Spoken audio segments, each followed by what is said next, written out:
Good morning, everyone. My name is Ing Sing. Thank you for joining for today's workshop, software testing.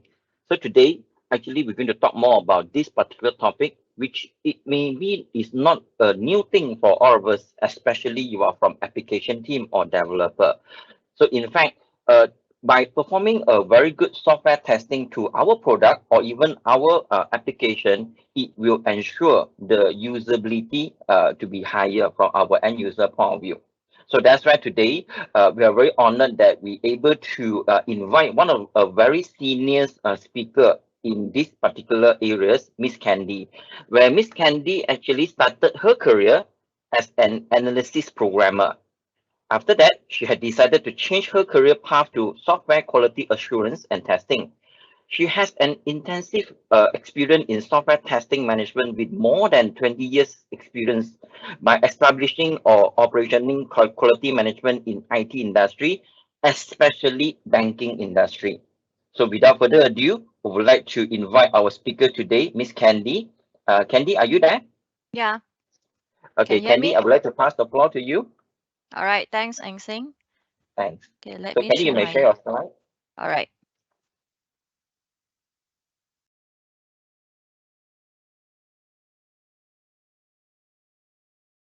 Can you see my slide? Yes, we All can right, see. You may thanks. start the session. All right. Thank you, Eng Sing. Good morning, everyone. A very good morning after the Deepawali holiday. All right, so today I'm going to introduce and also explain two of our training courses with regards software testing related. Okay. A little bit of background about myself. Some of you may or may not know me. Um, I've been working in software testing industry or QA industry for more than 20 years. I started my career as an analyst programmer, just like most of the IT graduate. After that, I'm not good in coding or programming, so I decided to move on to a software testing area.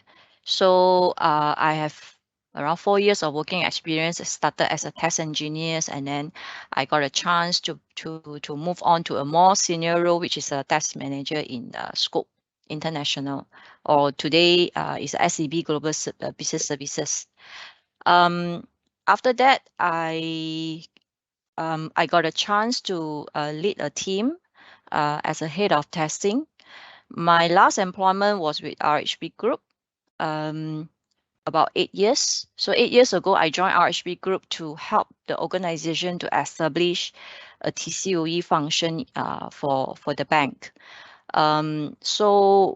That is why in the introduction by Eng Sing just now, I have a lot of experience in managing and running banking project, especially in software testing area. All right. So in RHB, I did also conducted training for business user on monthly basis to guide the business user how to develop UAT test cases based on the business requirement. All right. So that is a little bit of background about myself. I know today's audience are coming from many different industries. Some of you come from banking, insurance, telco, so on and so forth.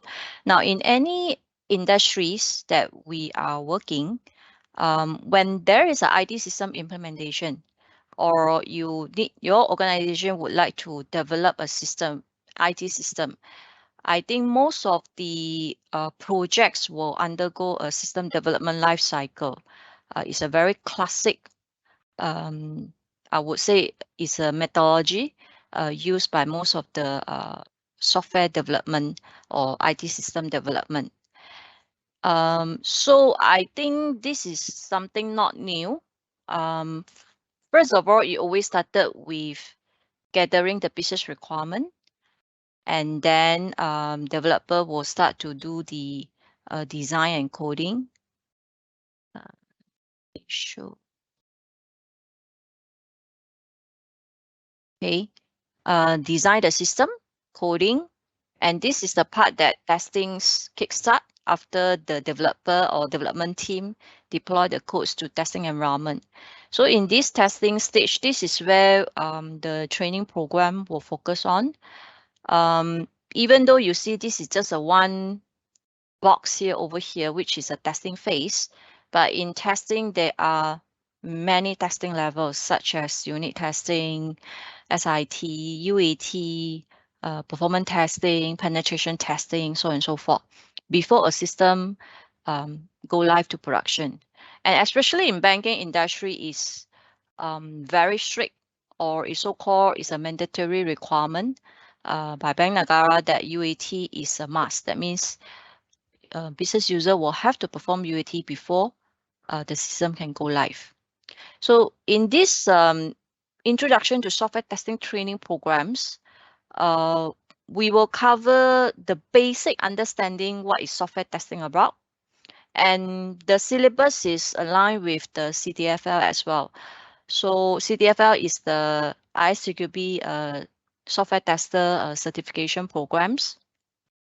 So in this program, we will cover things like the 7 testing principles in software testing. What are the key deliverables in the testing phase? All right, starting from a planning document until closure. How to use some of the test case design techniques, all right, to plan and develop test cases in a structured manner. Then we will also cover level of testing, like what I mentioned just now. What are the functional testing? What are the non-functional testing? And what are the test management activities involved? So if today you are carrying a role as a test manager or project manager, what are the test management activities required from planning? Example, from test estimation, how you monitor risk, how you control risk, things like that. Okay. As well, whereas for tester, tester will need to know how to develop test case based on one line of business requirement, how to report a defects in a defect tracking tool, how to retest and close a defect. So these are the things that which are very basic as a tester will need to know in order to carry their role as a tester in a SIT or UAT testing. Okay, so let me move on.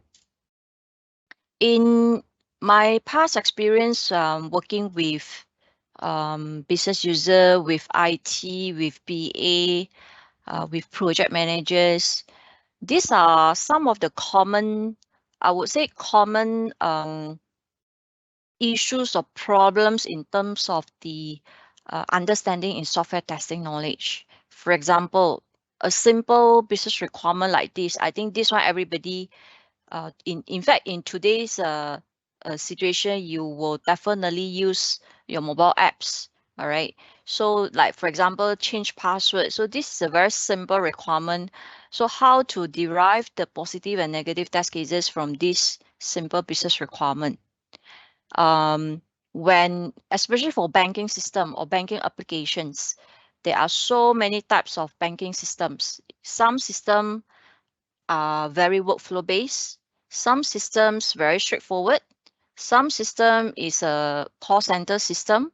So to test with multiple types of applications, what are the testing techniques, or how do we make sure that we cover all the possible paths in our test cases? So these are the things that we'll also cover in the training. For senior staff like project manager, test manager, most of the time, especially project managers, you are given a timeline fixed by the senior management. Like, for example, I would like to implement this system within 12 months time. So given you a 12 months timeline, how do you plan? How many months required for testing? 2 months, 3 months? You may not know, or you will just plan based on what was given. But we have this test estimation process or testing effort estimation to estimate time and resources required to perform SIT or UAT. So this is one of the test estimation process we'll cover in the training program as well. So black box testing, white box testing, some of these terminologies used in testing process, all right? The basic understanding what is unit test, what is integration test, what is system test, smoke test, acceptance test, so on and so forth. So these are the, we call it testing levels that we'll cover in the training as well. Another part will be how to perform risk analysis, how to monitor risk, how to control risk until closure. So this is also one of the common challenges that faced by the project managers or test managers most of the time. Okay, so this is so the first few slides are the background about the training program. So in this training program, these are the few things that based on my past experience and based on the feedback I gathered from a business user when I conducted training in RHB, I think the training program for this one is different in the sense that we use the real case studies. Like for example, if you have your existing CR or projects that you would like to share to me, and we can use that one as a case study. So in this training program, we have, I will run through the syllabus later on, but in summary, right, we will cover all the basic modules such as what is software testing, the techniques, things like that. And we will cover 3 to 4 case studies, which mean I will split the participants into groups. Let's say, for example, each group will have 5 people. Then I will give the group, each team, a case study. Like for example, if let's say you share one of your project business requirement document, I will probably choose one topic or one module from the business requirement. And then you will develop test cases based on this sample of requirement or one module of the business requirement. Then after that, you will pass your developed test cases to me. I will review and will discuss in the class. So it's a real life example that you can apply what you have learned in the training immediately when you go back to work. So this is what I have been done in RHB, that we use the real CR or the project requirement to do the case studies to develop test cases. Then we also have pre and post training self-assessment. That means before training, I will give you a set of questions. Then after the training, the same set of questions will be given. So from there, you can do your self-assessment to see how much you understand after the training. Okay. I will also share some of the templates. You can have all these free templates if you don't have in your organization, such as like test strategy, test plan, test cases, how to develop a good test progress reports. All right. And I always appreciate if participants can share their current challenges that they are facing in their projects, so they can always come and consult me during training. Okay, so my training approach is that it's more of knowledge sharing, and also to be able to give you some of the advice that will be able to help you in your work, which is I will always think that is more practical than you just reading books or reading the training materials. So that is the key emphasis for the training approach. Okay. So for this training program, there will be two courses. One is a foundation level, another one is advanced level. So I will run through both of the courses. Foundation level is for beginners in software testing. So for example, first time you are going to perform testing, be it SIT or UAT, you have no idea what is software testing all about. You have no idea what is the software testing process or the life cycle.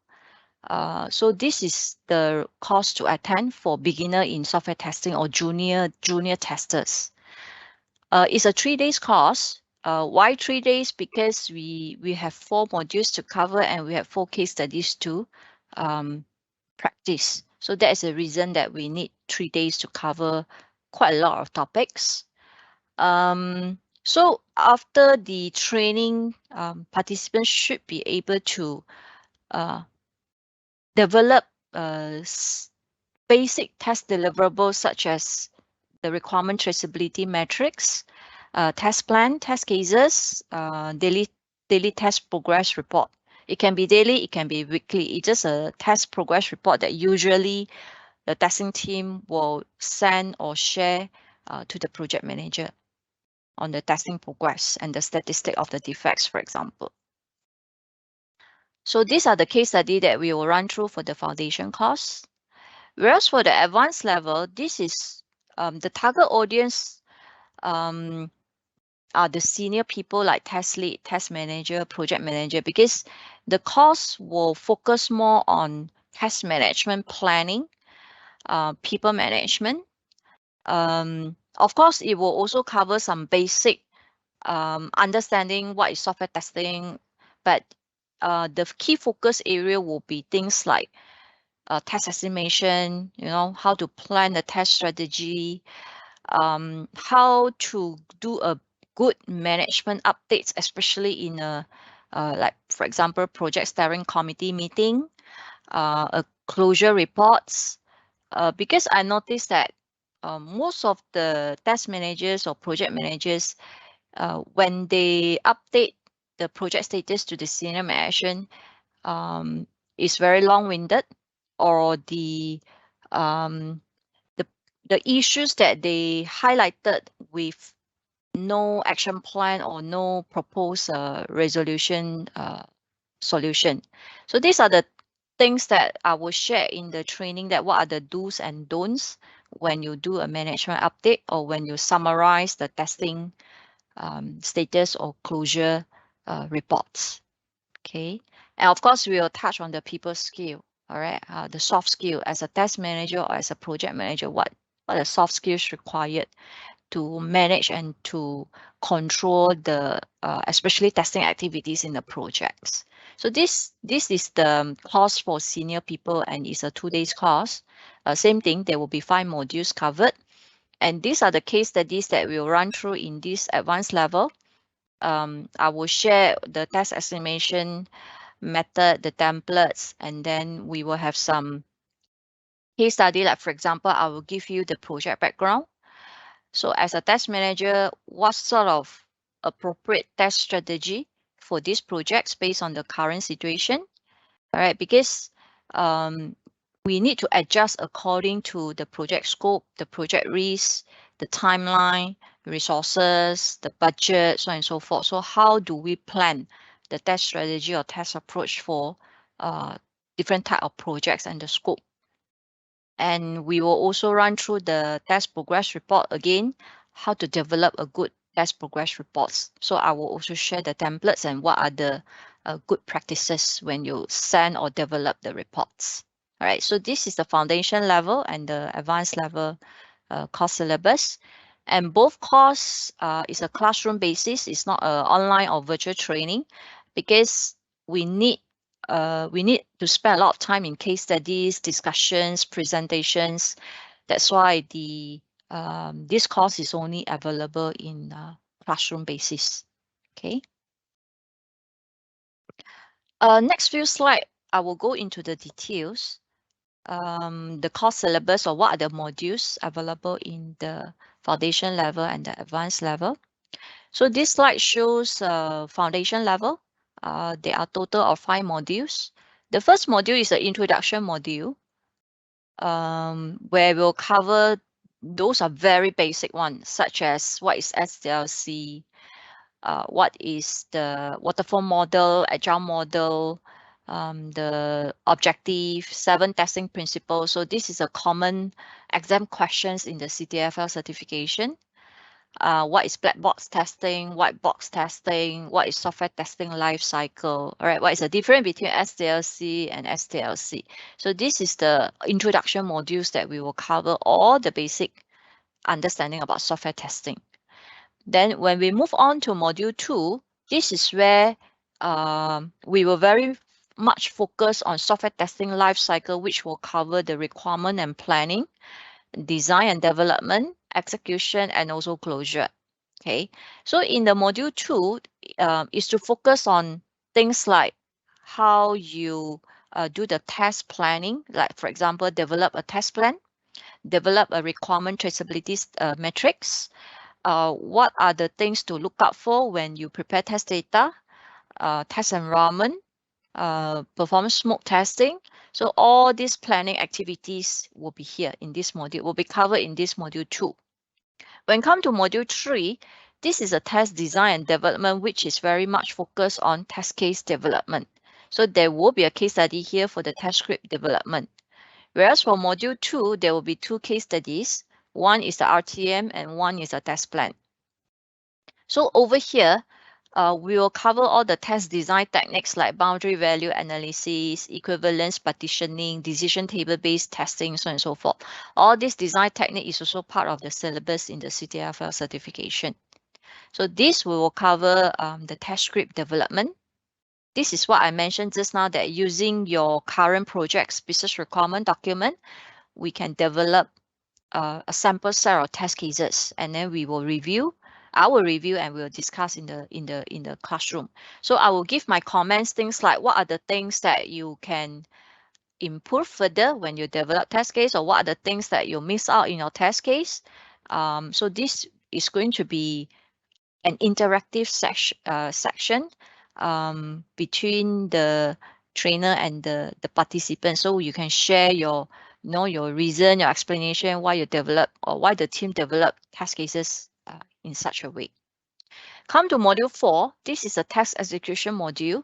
This module will cover and explain all types of common types of testing levels, such as unit tests, integration tests, system tests, UAT, performance tests, so on and so forth. And we also cover the defect management process. All right. Now, this defect management process is not specific to any defect tracking tools like Jira or HPLM. I'm not going to guide you how to use Jira or how to use HPLM, because every organization setup is different when they purchase the tool. But this one, I will focus on the defect tracking life cycle. Like for example, starting to raise a defect as a tester, you raise it. Usually the status is new, and then you assign to someone, the status change will open, and then developer fix it and pass it to you to retest, things like that. So that is the process that I will cover. And the definition of what is defect severity, what is defect priority. So these are also a very common questions in most of the interviews when we hire testers. All right. Lastly, this is the how to write a good test progress report. So I will also share the test progress report templates. I will guide you how to, or which area in the reports, like for example, key highlights, today's highlights, how to write a good key highlights. All right. What are the things that you need to take note when you write a report, and the some of the statistics or some of the sample reports that I will also share in the training. So there will be a case study for this one to develop a test progress report. Module 5 is the test closure. This is where testing activities already completed. So these are the key deliverables, like the test closure reports. Okay, what is the process? Example, you develop a closure reports and then hand over to the customer or to the client or to the end user, and then this is the sign off or the test sign off procedure. All right, so this is a foundation level course syllabus, which cover 5 modules and 4 case studies. This is just another view of the foundation level. Day 1, what to cover. Day 2 and day 3 is it's the same. It's just that I put it into 3 days. So from here, you can see day 1, we have 2 case studies, day 2, we have 1, and day 3, we have 2. In fact, case study 1 and 2, there's part 1 and part 2, because for RTM development, this is the continuation after the test script development. We'll continue at part 2. So in short, this is the course syllabus for 3 days training program.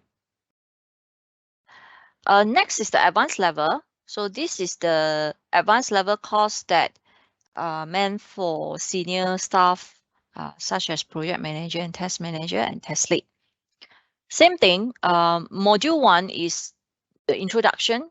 So this one is to recap what is STLC, what is STLC, System Testing Life Cycle. Common roles and responsibility as a test manager. So this will cover in module 1, which is the introduction module. Come to module 2, this is again, if you can see module 2, 3, 4, 5, again, is focused on the STLC life cycle, but the emphasis is on test management activities from planning until closure. So in module 2, we will cover things like the planning documents such as test strategy, test estimation. So you see there's a case study here for the test estimation development. There will be another case study for test strategy or test plan. Some organizations combine these two as one document. Some organizations split to 2. But in training, it doesn't matter because it's a planning document that it's just the terminologies used differently by many organizations. But for training purpose, we will cover the test approach and the high-level planning at the strategy level. So we will cover things like how to perform risk analysis, what are the things that you need to estimate and how accurate to estimates, what are the key assumptions in the estimation, how to use the outcome of the estimation to present to the senior management if you need additional resources or costs required. So we will focus on the estimation process and the benefits of the estimation, test estimation. Whereas for test strategy, again, I will give you a project background. So when then the team will start to think what sort of test strategy is most appropriate for these projects, because different projects or different background of project, you need to adjust the strategy differently. So this is what we are going to focus on the module 2, which is on the planning and estimation, test estimation activities. For module 3, this is the focus on the monitoring and control. All right. What are the things to monitor? Because module 2, we are talking about all the planned activities or all the potential risks that we can foresee before the project started. But come to here, when things happen or when things is not go as per the plan, how are we going to control? How are we going to manage? How are we going to monitor? So this will cover the monitoring and control, the issue management. So when issues happen, how are we going to deal with it? How are we going to handle? All right.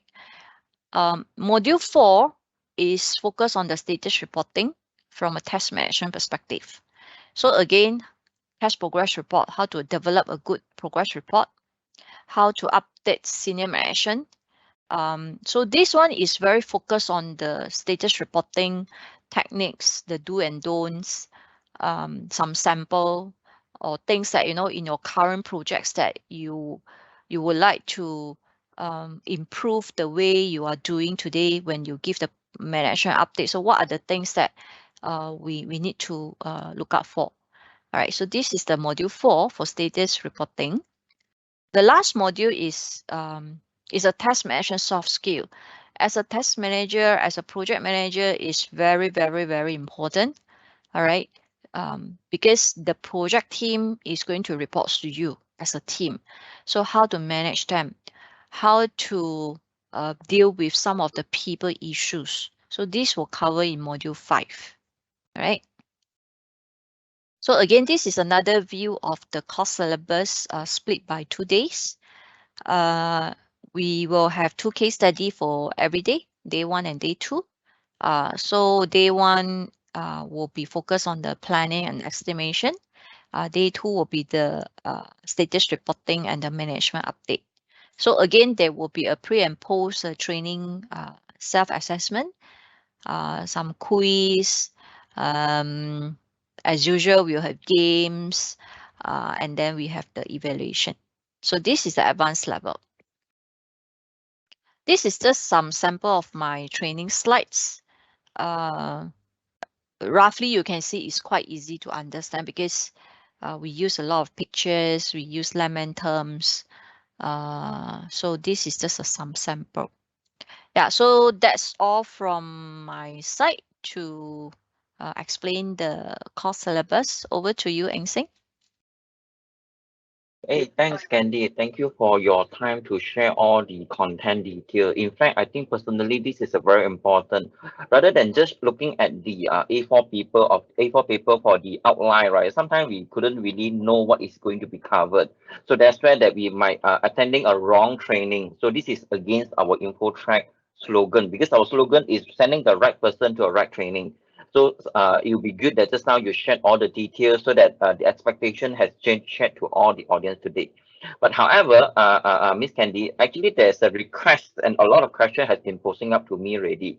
So there's a request from the floor that Miss Candy, can you share some case study that you're going to use during the training so that they can more further understand what they can take back after attending each of the level? Is there any so can we share this case study to the audience so that they can see it? How does it look like for the trainings?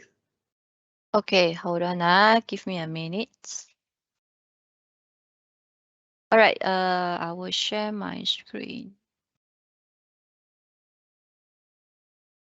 The first case study I'm going to share is a test case. All right, can you see my screen? Yes, we can. All right, this is a sample of, because I use one of the so-called the user manual because I cannot use any real customer business requirement because of IP. So this is just a sample. For example, this is an internet banking solution. Let's say change password, all right? And then you have account summary page. You have account activities page. I think this is quite similar to any of our internet banking business requirement document. So let's say this is a case study that I will assign to the participants to work on the test case or the test scripts. So I will share this business document. For example, this is a BRD, and the team will need to develop a test case like this. All right. So I will give them the templates like this. Of course, this is my answer. So the team will need to develop based on the business requirement document. Like for example, just now you saw change password. All right. So from one line of change password, this is what I copy paste from the business requirement, which is only one line, as you can see.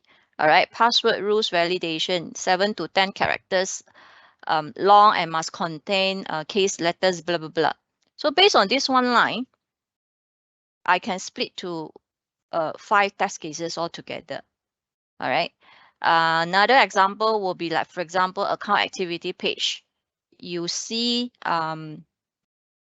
you can see my test script screen, is it? Or you cannot? I think I need to share. Hold on. Sorry about that. I better share screen. Okay, can you see my test case now? Yes, we can see the file. Yeah. So just now, like for example, this one, the change password. This is the example. So based on the, so I will share these templates to the participants. It's an empty templates, but the team will need to develop test cases based on the business requirement I shared just now. So let's say the change password. This is the requirement shared just now. So how to derive this number of test cases based on one line of requirement document, business requirement here. Another example will be like account activities. So account activities, based on this one page, account activity page. All right, this is the page. So how to derive test cases based on one page like this, or based on this one line of business requirement. So in my sample answer, or my expectation of the participant is that they will develop test cases like this. All right, based on one account activity, how to segregate or how to split this one into test condition level. All right, this is a test condition level and this is a test case level. What are the preconditions? Like for example, my precondition is my CASA account with money deposited at branch. So this is my precondition. And what is my expected results? So in the training, I will also share with you what are the common things that auditor usually will check. All right, especially in banking, audit, they will always come and audit especially the UAT test cases on regular basis. So what are the things that usually auditor will check? So these are the things I will also share in the training based on my past experience. All right, so this is one of the sample. Anything else? Actually, there's a request saying that they want to know more about the case study. But however, let's jump to some question that has been posted since the beginning of the sessions. Okay, Candy, the first question from the audience is the testing activity applicable if the software is not development in TDD ways? Software is not developed in TBD ways. TDD, Denmark, Oh, Thailand, Denmark. TDD. Yeah, the training syllabus for this one is, first of all, is to teach the basic in software testing, regardless is TDD or BDD. Of course, TDD and BDD is another, I would say, is another methodology itself that it involves some automation, involves some is another methodology. But my training is a very basic understanding about what is software testing or the software testing life cycle. For things like TDD, I will not cover things like how you do TDD. But be it TDD or BDD, you still required to perform testing, especially for UAT, the user acceptance test, the business user. So they still need to know how to develop test cases and how to perform testing based on the business requirement. I see, meaning either is TDD or other ways, right? Software testing activity is still applicable on that particular products. Yes. Okay, that's good. That's good. Okay, let's follow with the second question from the floor is, let's say a project manager is going to attend advanced level course. Does he need to also attend the foundation level? There's no prerequisite in this case. Because the advanced level, the module 1 or the introduction module, I will still cover some basic thing. Because the foundation level, the foundation level is to focus very much on, as a tester, you need to know how to develop test case, how to perform testing, so on and so forth. Whereas for the advanced level, is more for senior people to do planning, estimation, things like that. So the answer is no. There's no prerequisite in this case to attend the advanced level. Okay, that's good. Okay, there's another question that seems to be very short from the floor is, when should I stop testing? When should be a testing to be stopped? So does it ring any bell to you? Because that this is quite interesting, but tend to be a bit short into the question. When should testing be stopped? If you ask me, every one of us, when we involve a project, we always have a deadline, or there will be a timeline being given. So definitely we need to stop when the timeline was given or when the deadline was given. But one of the testing principle is that testing is not exhaustive. If you give you 6 months, you will still able to find some bugs. So to answer these questions, my answer will be based on the given timeline or based on the deadline given by the project manager. That is the time that you have to stop, because you don't have a choice. You have to stop. Okay, okay. And so happened that there is another question that also related to this particular timeline. The question is, based on the application process, always the developer team or even the business team, they give you very little time frame for testing. That's where. So the question is, how do we let the management know that the ideal timeline that need to be there, or need to be approved on the cycles? Yeah. So is there any guideline we can give to the management? The answer will be the test estimation. Just to share with you my previous working experience, whenever there's a project kickstart, the project manager will always share the project timeline in the project kickoff meeting. And always the timeline was given with, let's say, for example, just now I quote an example, 12 months. So what the project manager did was based on these 12 months, first 3 months for development or 4 months for development, and then 3 months for testing, 2 months for deployment, for example. So how the project manager craft out the testing timeline is based on past experience or based on what was being told by the senior management that you have to work backwards based on the live dates. Now, when the project kicked off and the timeline was given, that is the time that the test manager will have to start to do the test estimation. Now, the test estimation, there is a prerequisite to do test estimation. You can only do test estimation based on the confirmed business requirement document. Because when a project started, usually it will start with a business requirement workshops and then get the business user to sign off the functional spec. Now, when the functional spec is being signed off, that is the time that the test manager will have to start to estimate. So how do we estimate? We base on the business requirement document, and that's where I have a test estimation template to guide you. How do you estimate? Now, things to estimate is not only based on the business requirement, but it's also based on what is the team size of your business user, how long they need. All right, those criteria required in the estimation process.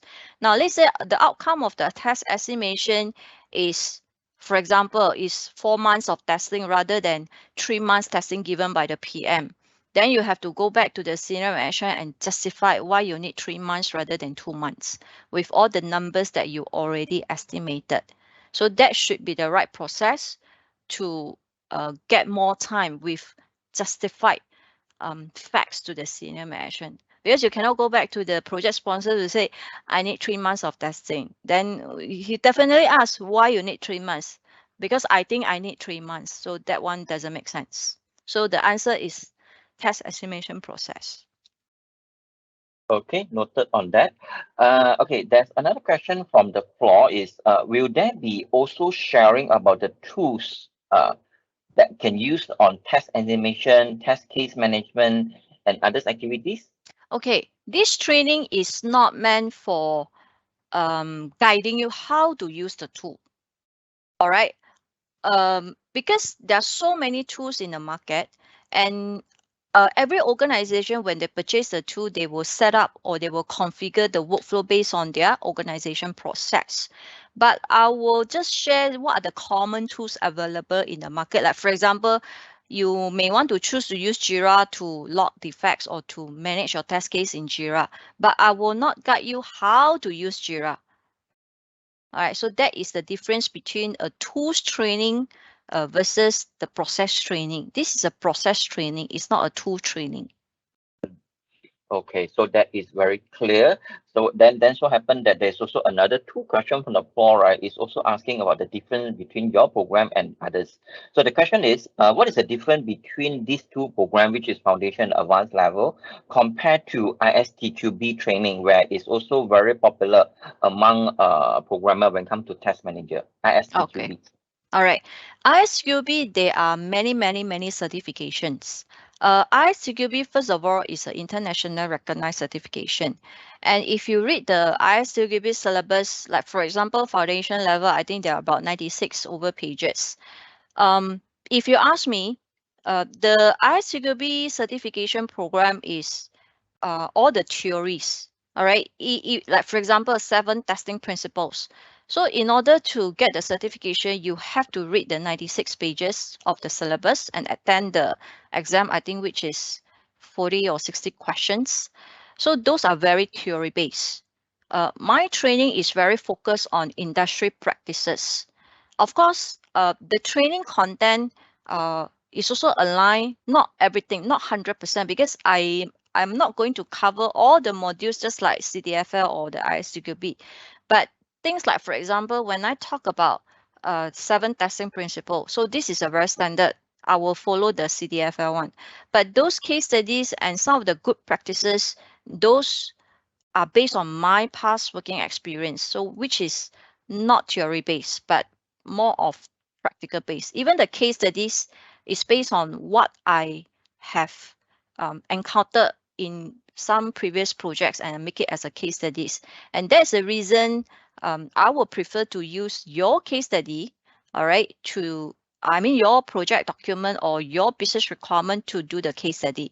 Otherwise, I will use my very generic one, like the one that I show you just now, the sample internet banking user manual. I got it from internet, right? So I will use those very general one.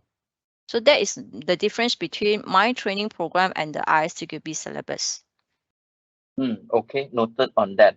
Okay, let's continue with a few more questions from the floor. Okay, Miss Candy, how do you manage the different expectation by business user during business requirement study and business tester during testing? It depends on the organization setup.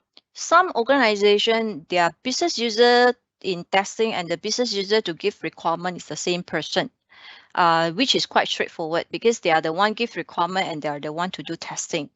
In some organization, is different team. The so-called the product owner is the one that give the business requirement. That means they will review and sign off the BRD, and they will pass the BRD to another team of business user who does not involve in the user requirement stage, but they come in just to develop UAT test case and perform testing. So for this model, which is 2 teams, this is why in the training we will want to see those business requirements that being so-called sign off or review by the product owner. When you pass this business requirement to somebody who is very new or totally new, how to understand their requirement and translate into the test cases. So this one, definitely there are some challenges and there will be some business requirement ambiguity issues for sure. So this is the things that, that's why I say it depends on the organization setup. Most of the organization, either they maintain as a 2 separate team or actually 1 team to do end-to-end testing and the requirement, user requirement gathering. Okay, noted on that. And there's also just now a question from the floor is just now you also shared that during some FI company, usually Bank Negara will come to their site to keep audit them on certain things. Okay, so is there any frequent challenge that based on experience that always the company face some issue even though they know they are coming to audit? So can you share us more on the common challenge? Or mistake they made? There will be 2 parts of audits, what we call internal audit and external audit. Internal audit will be those your own company auditor. In banking, usually we call them CAR team, which is compliance, audit, and risk. So auditor will usually they will audit internal auditor. I'm talking about internal auditor will audit based on your organization process manual. All right. Whereas for external auditor like PwC or even Bank Negara, when Bank Negara auditor visit the bank, usually upfront they will give the scope, what they are going to audit. Usually they will cover 2 parts. One is the operation audit scope. One is the IT audit or the project audit scope. So operation audit, that one we put it aside because that is not our area. When they come and audit projects document, one of the key document they will definitely check is the UAT test result and also the defect log. Usually these are the 2 key deliverables they will ask. All right, so they want to cite the UAT sign off, they want to cite the UAT test cases and results. Especially if you have any production incidences that trigger Bank Negara attention, usually that is the projects that they will audit because it caused some issues in the production. So they will look at things like whether your UAT test result or UAT test cases follow your own organization standard or not. It's just like they somehow they will still audit things like how your internal auditor audit, but they will audit from an organization perspective. So usually they will ask things like, especially your defect log. First of all, they will check all the defects closed or not, why there are still open defects if it's not updated properly. Or when they check the UAT test result, they will probably question that why the actual result screenshot or screen print is not exist. So these are the things they will check and they will questions. Most of the time they will questions and they are expecting you to give them an explanation. Unless you fail to give them explanation, then only they will write it as a finding. That means you still have a chance to explain what is the reason of these gaps, or these are the things, or you forgot to update the document, things like that. So usually you will still have ample time to make sure all your documents are still will be ready and complete before you pass to them to audit. You still have time to correct it, because before they come, they will always give a schedule and the dates and what are the area they will audit. Okay, noted on that. Okay, there's one more question for the floor. Okay, would it be necessary to have an acceptance criteria? Example, no blocker criteria ticket, 95% passing rate, for example. So as a part of certification or test closure, will it be necessary? Yes, it's a must. In the test planning document, the entry-exit criteria is mandatory, and this is also one of the area that auditor will check. All right, they will make sure that when users sign off UAT, is a full sign off or is a conditional sign off. So they will check your exit criteria. Example, like what you mentioned, 100% of test cases tested or 95% of test cases must be passed. All critical and high severity defects must be closed. So these are very standard. We call it exit criteria in UAT or sign off criteria. This is compulsory. I see. So meaning it's a must. It's not really a necessary. It Yes. is a must. Yes. Okay. There's a question just now saying that what is the difference between functional tests and non-functional tests? So does it ring any bell? It's a very long answer. Please attend the Oh. training. Okay. Okay, so regardless of that, right, actually I've been hearing from the floor a lot, right? They wish to know more that beside the module you just shared with us, they can't understand. But is there any modules you can choose for today's, right? Just to share with them, this is how you're going to conduct the training, rather than just run through the module. So would it be any possibility on that? I didn't prepare this, but what I can, just to summarize, that we will have things like icebreaker, there will be some videos, and then of course slides, handouts, quiz, and then case study. I think case study is the key focus approach, because that one is very effective. Then the team lead will have to present as a team, right? Present and explain to me. So just assume I am your supervisor or superior to review your test case. So you need to explain why the test case is being developed in this way. And then of course, yeah, so this is the training approach and the things that we will cover in the training program. I see. Okay, noted. Thanks for that. Okay, let's take the last question from the floor. Is this approach also applicable for HW testing also? I'm sorry, I'm not very familiar with the HW testing. Does it ring any bell to your side? HW, I suspect is hardware, is it? Okay, because it's just from the floor, I tried to ask them for the further clarification. However, there's no answer. So, so let's say, for example, is this approach applicable for hardware testing also? So what will be your answer?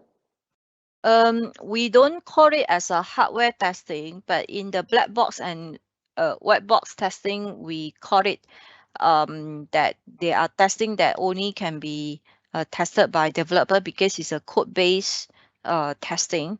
I think the hardware testing here is referring to, I'm not sure, probably some infra-related testing, which is technical testing. We won't go into detail, you know, how to do a infra component testing. No, that is not my area also. But we will just cover the differences between functional, non-functional, technical testing, non-technical testing, things like that.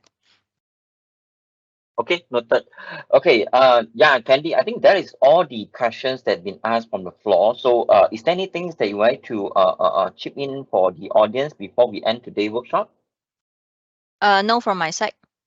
Okay, that's good. So, thank you very much, everyone. Thank you for your time for joining us workshop today. And stay tuned for our next month workshop where we will share with you the content later on. Feel free to drop us a line or call, right? If let's say you wish to know more about the software testing training that will conduct by Miss Candy. And in fact, in the screen right now, you also can see our next coming schedule will be in December. And these two programs actually is fully claimable from HRDC, where you may check with your HR department on that particular status as well. Yeah, again, thank you very much, Miss Candy, on your time to sharing with us all this fruitful information. And definitely, we can't wait to organize some training for you. Okay, Thank and you. thank you, Thank guys. you so much. Thank you very much. So for those people that have more questions, please do drop us an email or even contact our salesperson. That I also will invite Miss Candy if let's say is a case-to-case discussion need to be done at your company. Okay, thank you very much, everyone. Hold on, there's one more question. No, apparently saying thank you only. Okay, Miss Candy, thank you very much, and to the floor, thank you very much for your time. Stay tuned for our next workshop, and hope to see you soon in our class. Thank you very much. Bye bye. Bye-bye.